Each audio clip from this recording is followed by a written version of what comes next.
आपने बड़े बुजुर्गों से सुना होगा कि आपके कर्म ही आपकी पहचान है। ऐसा इसलिए क्योंकि शरीर नष्ट हो जाने के बाद आप सबके बीच अपने कर्मों की वजह से ही जिंदा रहते हैं। मनुष्य अपने जीवन काल में अनेक पाप और पुण्य करता है, जिसका फल उसे हर हाल में भुगतना पड़ता है। हिंदू धार्मिक ग्रंथों में मनुष्य के कर्मों का विशेष महत्व बताया गया है, क्योंकि शरीर एक दिन नष्ट हो जाएगा, परंतु हमारे बीच हमारे अच्छे कर्मों की वजह से ही हम जिंदा रहेंगे या फिर जाना जाएंगे। पृथ्वी पर मनुष्य अच्छे और बुरे दोनों प्रकार के कर्म करता है। अच्छे कर्मों का पुण्य, बुरे कर्मों का पाप के रूप में जाना जाता है। वेद पुराणों में इस विषय को धर्म और अधर्म से जोड़कर बताया गया है। धर्म का मतलब पुण्य से और अधर्म का मतलब पाप से जोड़ा गया है।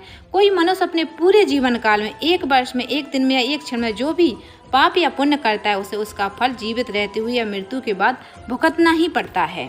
मनुष्य जीवन मृत्यु के चक्र में अकेला ही फंसता है। पाप पुण्य का फल भी अकेला ही भोगता है। वो खुद अकेला कई प्रकार के कष्ट भी झेलता है। यहाँ तक कि मोक्ष की प्राप्ति भी अकेले ही को ही होती है, क्योंकि इस दुख को उसके माता पिता, भाई बंधु, सगे संबंधी कोई नहीं बांट सकते। वेद पुराणों के अनुसार जो व्यक्ति इस दुनिया में अकेला जन्म लेता है, मृत्यु के बाद वह अकेला ही परलोक सिधारता है। उसके अपने परिजन मुक्ति धाम जाने से पहले ही छूट जाते हैं। मुक्ति धाम पहुंचने के बाद उसके शरीर का दाह संस्कार कर दिया जाता है, परंतु उस व्यक्ति के पाप और पुण्य कर्म ही उसके साथ जाते हैं, जो वह अकेला ही भोग रहा होता है। यहाँ आपके मन में एक सवाल आ रहा होगा, जब व्यक्ति को इस संसार में अकेले ही जाना है और जाना ही अकेले है, अगर वह बुरे कर्म छिपकर करता है तो फिर उसके बुरे कर्मों के यानी पाप और पुण्य के साक्षी आखिर कौन होते हैं?